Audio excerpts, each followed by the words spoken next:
What is going on, guys? Well, today we are gathered here to talk about some characters and some character decisions in our beloved horror films, and more specifically, some of the dumbest character decisions in any horror film. Now, to make a plot work, oftentimes you have to have characters do some nonsensical things, otherwise the movie would be 15 minutes long. There is absolutely some validity to saying that people in extremely tense and heightened situations don't always think so clearly, so sometimes you can excuse that away.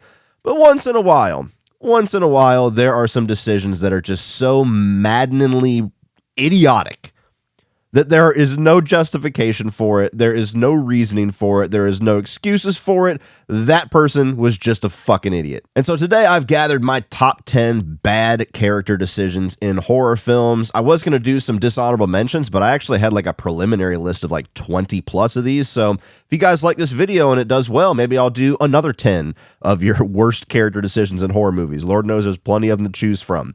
So I pretty much have these ranked from 10 to 1, going up in the ones that annoy me the most, or the ones that are just most infuriatingly stupid. So join me down in the comment section and let's talk about some of the character decisions that annoy you the most in your favorite horror films. So coming in at number 10 is going to go back to the original Scream from 1996, and this is a kill that I have always hated and I have always bitched about. It seems to be a fan favorite, and so maybe I'll find out in the comment section I'm not as alone as I thought I was, but I've always felt like I'm on an island with hating the Tatum kill in the original Scream. You have Rose McGowan's character that is cornered in the garage. She goes off to get some beers, and one of the Ghostface killers corners her, blocks the door, and she decides, after she realizes that she is facing the real Ghostface, to try to squeeze her ass through a little doggy door in the garage door. Ghostface presses the button, it comes up, and the force of the garage door crushes her and breaks her neck and kills her.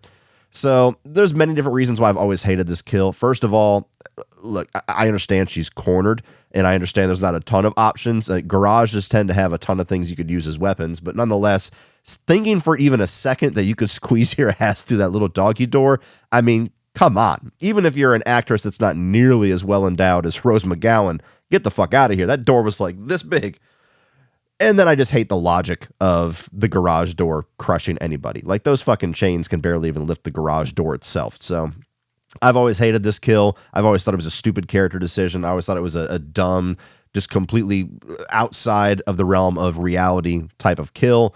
So that comes in at number 10 for me. Really quick before we carry on with the top 9, while we're going to talk about a myriad of bad decisions here today, a great decision that you could make is always having a pair of high quality and reliable earbuds on hand. So check out the sponsor of today's video, Rincon. I don't know about you, but I find myself in situations almost single day where a nice, reliable, high-quality pair of earbuds would certainly make the day go by better. And if we have that in common, I'm sure we can agree that we shouldn't have to spend hundreds of dollars to make that a reality. Well, lately, I've been using my Rincon everyday earbuds every single day, whether I'm editing, or I'm sitting in my room and don't want to disturb my wife while she sleeps, or if I'm rocking out at the gym. I want it that way. And that last part was absolutely the defining factor for me, because not only are these among the more comfortable earbuds that I've ever used, they're the only pair that I've had that have not randomly fallen out in the middle of a weightlifting session. The everyday earbuds are known for their high sound quality, as well as features like that perfect in-ear fit, an 8-hour battery life on the earbuds, and a 32-hour battery life on the charging case. Some of the features that I especially love are the 3 customizable sound profiles so that you can switch up depending on what you're listening to, music, podcasts, YouTube videos, the earbud tap functions to do your fast forwards, your skips, your rewinds, your pauses, and don't have to pull out your phone every single time. And finally, their awareness mode, because we all love our noise cancellation and noise isolation features, but if you're a father and you've got young kids around, sometimes it's nice to be able to jam out while also being aware of your surroundings or potential injuries. All of that for half the price of the other premium brands. So if you want to snag a pair of these everyday earbuds, click the link in the description box or go to buyraycon.com/Cody Leach to get 20% off of your Rincon purchase plus free shipping. So don't hesitate and let this deal slip through your fingers, and thank you so much to Rincon for sponsoring today's video. And now, back to the music. Tell me why. Coming in at number 9, reading the Necronomicon in basically any Evil Dead film. It applies to every character. Klaatu, Veranda. I mean, you got a book that's clearly made of skin, It's got blood all over it. Like the one in the remake or the 2013 film, whether you call it a remake or not, it's covered in barbed wire and like all this gnarly shit. And the first thing that these characters think is, let's see what words of knowledge are written in this book. I mean, again, you have to have somebody that's dumb enough to do it. Otherwise, you wouldn't have a movie. But every single time, even in Evil Dead Rise, where you get like the record player version of it, it's like, what the hell are you doing? Like, just listen to the cadence of that person's voice. There's some evil shit that's about to be let out of this record. Pull the plug. So, yeah, this one doesn't require a whole lot of explanation. Anytime you're going to read out of a book that's made of skin with a giant face on it, that's talking about demons and hell and possession and shit, just stop. Just stop. Number 8, I'm going to cheat a little bit. There are 2 of them here that are pretty much tied. They're equally stupid, and they're both Dawn of the Dead films. I have one from the original and one from the Zack Snyder remake. In the original, there is a point in the second half, around the third act of the film, where a bunch of bikers break into the mall and they start doing a bunch of chaos and spraying soda into the zombies' face and pieing them and running around acting crazy. And for whatever reason, one of these bikers decides that it's a good decision to sit down and lock his arm into a blood pressure machine, which if you've ever used them, they get really tight and you literally cannot move your arm until the 60 seconds, however long the reading takes, and the air pressure is let out. So, yeah, we're in a mall surrounded by the undead that are all walking towards all of you, and you decide to immobilize yourself. You deserve to die. Also deserving of a very slow death is Lindy Booth's character in the Dawn of the Dead remake. She is overly attached to this dog because she has lost her father throughout the events of the film. Something that they sell you on. You understand her attachment to this dog and trying to like maintain some kind of innocence in this horrible world that she now lives in. But there's a point in the third act of the film where the dog is sent across the street to give supplies to a dying survivor, a starving survivor, and they find out that the zombies don't pay any attention to the dog. They're not interested in eating the dog or hurting the dog or anything like that. And as soon as the dog seems to be in any kind of danger, this chick gets into one of the only vehicles that they have, goes across the street, crashes through a bunch of zombies, gets into this building that is now being overrun by the undead to try to save this dog. And so her decisions basically jumpstart their escape plan to where they now have no choice but to pull out all the stops, get into their armored vehicles, get all their guns, go across the street to get her and get the fuck out of Dodge. And also because of this, quite a few of them die. Now, I don't know if they would have died anyway, even if they had waited a week to do this little escape plan, but at least half of the people die. And, inevitably they all get screwed anyway because they end up on this island with the undead. So who really cares? I mean, they're all ill-fated. But my God, like, I love dogs too. Nobody wants to see a dog killed in a horror film. That's one of those like taboo things, but I would have left that bitch across the street. Coming in at number 7 is from Hostel, and proving the age-old truth that no matter how much common sense, how much education, or how cunning a man might be, he will abandon all of that shit when you throw a piece of ass in front of him. You have the character of Paxton that all throughout the first half of this film slowly starts to lose his friends one by one. A lot of really weird and eerie things like nondescript text messages and pictures that look off saying that their friends have just left, finding out that his friends have abandoned him when he goes to the front desk, having the 2 girls that him and his buddy hooked up with now look like a couple of meth whores. All kinds of red flags just stacked on top of each other. And what does this dude do? He demands that these 2 meth chicks take him to his friends. They take him all the way to this fucked up abandoned building where he's literally walking through a bunch of rubble. And they're like, yeah, there's an art show in there.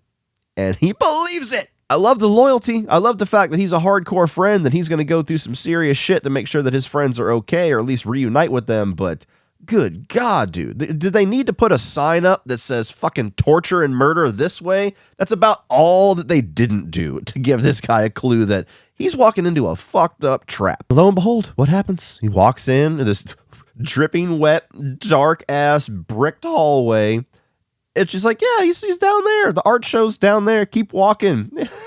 And he keeps walking. Now, I don't think anybody in any of the Hostel films deserves what ends up happening to them. But, I mean, good God. That's about a hint and a half for your ass, Paxton. Let's go. Coming in at number 6 is the original The Strangers from 2008. And the stupid character moment is basically the entire fucking movie.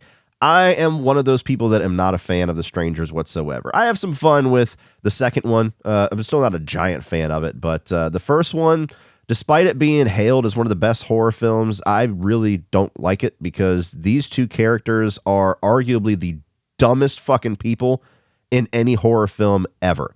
And all throughout the movie, it's just idiotic decision after idiotic decision after idiotic decision to where you just lose all sympathy for them. You lose all investment in them living. You almost root for the strangers to just take them out and put them out of my misery because, my God, like, every single situation that these two people get into, they do the dumbest possible thing. They have multiple times where they are able to escape and they decide not to. There's a part where they get into a car that is running, and because a truck parks behind them, he says to run, get out of the car. It's like, how about you just drive around the truck, bitch? What the fuck? What are you doing? There's a dude that walks in that's a friend of his about halfway through the film that he called, and he sees all this chaos on the outside of the house. The car is busted to shit. There's all kinds of evidence that something really crazy is going on here. And what does he do? He just quietly walks throughout the house, doesn't announce his arrival, doesn't yell out for anybody's name, and then he gets a gigantic buckshot to the fucking face. And you deserve it. You fucking deserved it. You walked right into that one, pal. Even smaller stuff, like when Scott Speedman first comes back to the house and Liv Tyler's like, there's a creepy ass dude with a mask that's been busting down the doors and knocking on the windows and shit. I'm terrified. What are we going to do? And what does he do? Does he check the doors that she just hinted at where all this stuff is happening? No. He walks around in the dark, doesn't turn on any lights, and this is looking like in the garage and shit. Like, I wonder if anybody's in here. She said he was outside. What the hell are you doing? And if I remember correctly, there's even a point in the film, while I understand her being motivated to try to like save Scott Speedman, she's out of the house. She has escaped the evil. She has a full sight line to where everybody else is, and she's in the woods. And what does she do? She goes back to the fucking house. You're never supposed to side with the killer, but morality be damned, these two deserve to die. Coming in at number 5 brings us to Ridley Scott's Prometheus, and there's a number of things in this movie that I could put on this list. I mean, going onto this planet with a bunch of weird spores and taking your helmet off and all kinds of dumb shit, but the one that takes the cake, the one that is absolutely a moment that's supposed to be intense and you just sit there laughing your ass off at how stupid it is when you have this cylindrical donut looking ship that is rolling and you have two characters running away trying to not get crushed by this ship. You have Charlize Theron and you have Noomi Rapace, and the entire time the way that they keep framing this shot, it's like walk 3 feet to the right and you're safe, or 3 feet to the left. Hey, you can do whatever you want. You can do a zigzag, you can go left. There are so many possibilities, but what do these two idiots do? They just keep running straight. This fucking thing is rolling and it's only so wide, and they just keep running straight. And finally, by the end of it, Noomi Rapace at least has a bit of a light bulb moment and gets out of the way, but Charlize Theron actually dies, actually gets crushed by this thing because she can't figure out how to get out of the path of this rolling donut.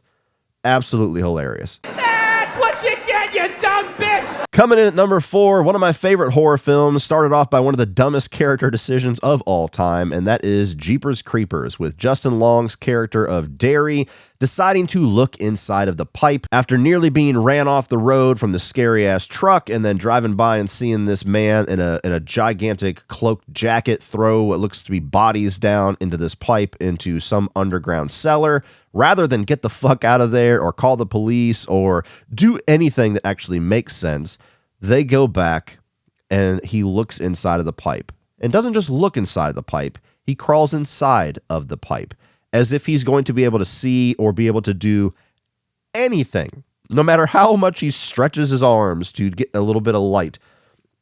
He stretches himself into there. Eventually rats come out. He kicks and flails, and his sister lets go of him. He falls into this little basement. And, who knows if the creeper had already kind of set his sights on him by then or not, but this presumably is what pretty much seals his fate for the rest of the film, where the creeper realizes that Derry or somebody has been down into this basement and has seen his Sistine Chapel of Pain and has, unearthed one of the guys that was still alive. and sets forward the events of the rest of the film where they're being chased by this flesh-eating monster. So yeah, I mean, they at least do a good job at kind of acknowledging it within the film. I think that the dialogue and the brother-sister performance of Justin Long and Gina Phillips, I've always thought was very convincing. So the fact that she brings attention to it, like, you know the part in scary movies where somebody does something really stupid and everybody hates them for it? This is it. At least the movie acknowledges that it's dumb. And I even like how Justin Long kind of manipulates his sister, where she knows, and the audience knows, that he's just trying to be a rebellious, like, tough guy. He just wants to go back there because he's curious and he's dumb and he's young. But he pulls the sympathy card. Like, what if it was you down there? And so it's a very believable setup for how this incredibly stupid decision is made. But it is dumb enough to clearly crack my top 5. Coming in at number 3 brings us to the Friday the 13th franchise, and we are going to part 6, Jason Lives. And again, something that has to happen to be able to kick this movie off. There's no way to have it happen, to have this story, to have this movie without this character making this incredibly stupid decision. But good Lord, Tommy Jarvis digging up the corpse of Jason Voorhees just to fuck with it. I had a hard time not putting this at number 1, but that just shows you how stupid some decision making is in horror films, that this is only up at number 3. You have this undead zombie that it took you hell and high water to finally kill this fucking thing. And now he's in the ground, clearly has not been disturbed, clearly is not coming back, but his obsession with this guy, his obsession with Jason, just drives him to do the dumbest thing possible, which inevitably leads to him being resurrected, full-on Frankenstein style. And, you know, if Tommy Jarvis just had a little more smarts, then the Friday the 13th franchise would have stopped at 5 films, which I know, travesty if that would have happened, but good God. For a fan favorite, that beginning of that movie is infuriating for a character decision. Coming in at number 2 brings us to the water, and that's Jaws, the Steven Spielberg masterpiece. And this is a classic example of stupid horror character, where the mayor refuses to close the beach, and he's still the fucking mayor in Jaws 2. Which is so realistic, by the way. Like, that's a shame, but like that's an example that you can use of art absolutely imitating life. That you have this political person that looks at all of the red flags and all the signs of death and danger and says, nah, we need to make money. Fuck all them kids. And then more and more people die, and he's still the elected official in the sequel. But yeah, you got body parts that wash up onto shore that show that there is some kind of a man-eating shark that is close by the beach. You have one kid getting tore up right in front of everybody while the beach is overrun with people. And then the guy still will not close the beach and is satisfied when this tiny-ass little shark gets pulled out of the water. And he's like, yeah, I think this is the shark. Yeah, even though everybody that is actually an expert is telling him, no, the bite from that shark is nowhere near as big as it needs to be for this to be our shark.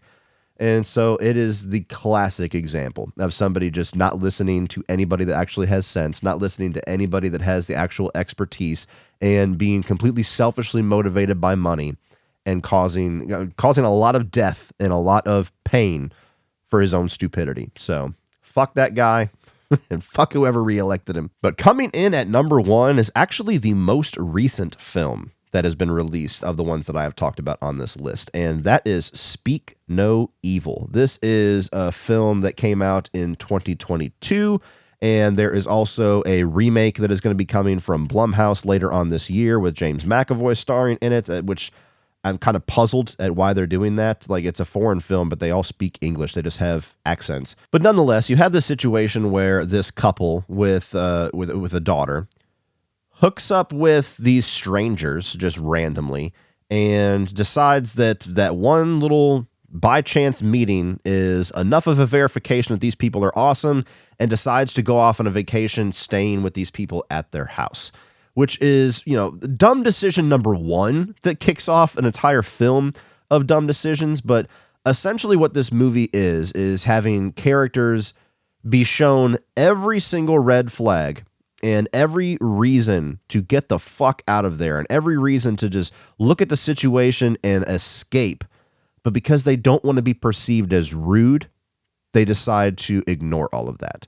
And so it tries to have a bit of a commentary on society, on how we will we'll put our own perceptions above common sense sometimes. And, it gets a little deeper than that. But nonetheless, it's something that's valid to talk about. But this movie infuriated me. I'm not going to get into too much detail because I don't want to spoil it. But as somebody that is a parent, there is, of all the little taboo things you can put in a horror film. Like for some people, it's a dog dying. For some people, it's a sexual assault scene. For some people, it's elderly people or people with mental disabilities being exploited in a horror film. There's tons of little bugaboos out there that will, if it's in a movie, it will ruin it for somebody.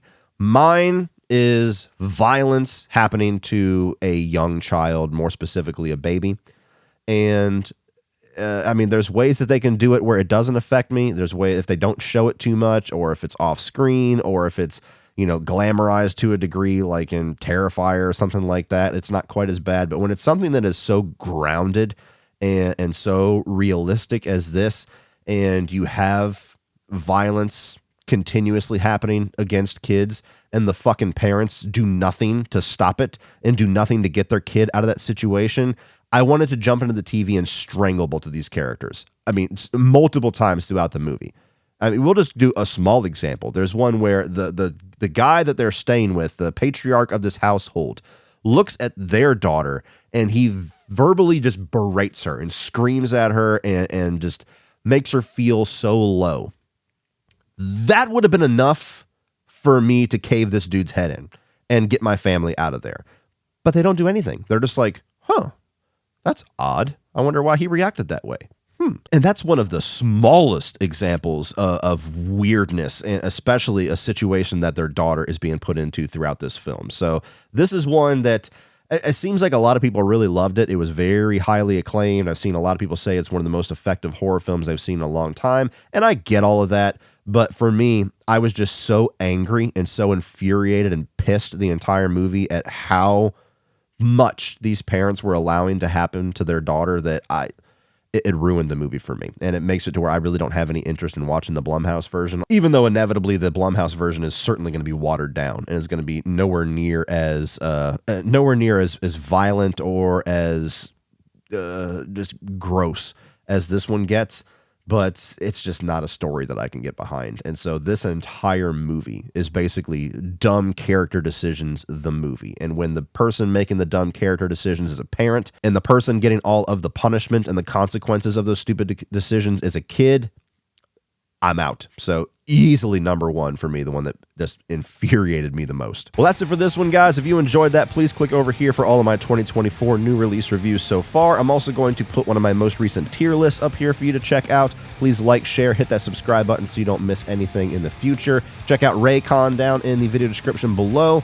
And as always, remember, opinions are like assholes, but that doesn't mean you have to be.